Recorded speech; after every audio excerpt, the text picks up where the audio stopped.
Well, Russia making it official. President Vladimir Putin signing the law claiming Crimea is part of Russia. The White House responds with a myriad of sanctions, and he's even threatening more targeted right now Russia's economy. But our next guest says stepping up sanctions could possibly lead to World War III. Kevin Freeman is a global financial analyst and author of the book Game Plan. Kevin, nice to see you this morning.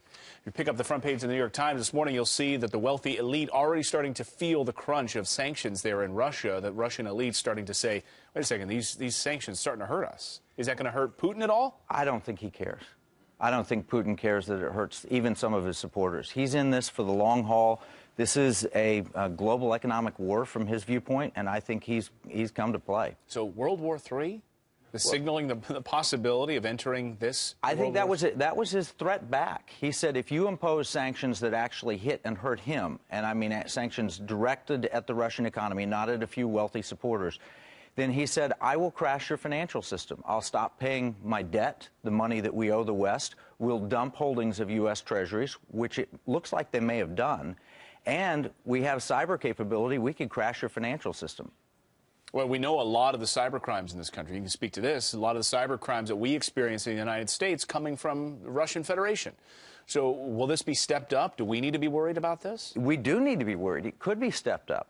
General Keith Alexander, who is the outgoing head of the NSA, said on 60 Minutes, he said, foreign nations, including Russia, China, North Korea, Iran, he didn't name them, but that's who they are, have the capability of taking down our financial system through cyber and other means. And then Deborah Plunkett came back and said, you know, don't miss this.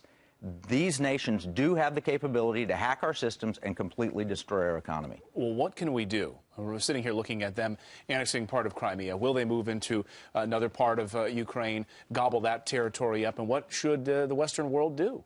Well, the first thing we need to do is we need to recognize it's a new Cold War. We can't go on with the idea that we're not in an economic war, because we clearly are.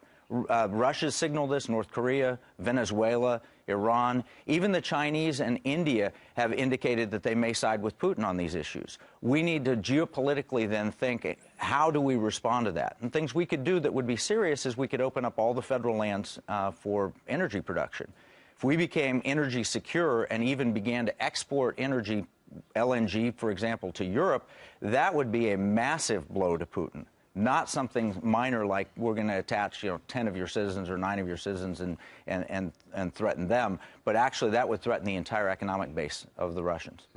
Kevin, great seeing you this morning. Pick up the book Game Plan. A look at the coming cyber economic war that we're all facing right now. Kevin, great to see you this morning. Thank you very much.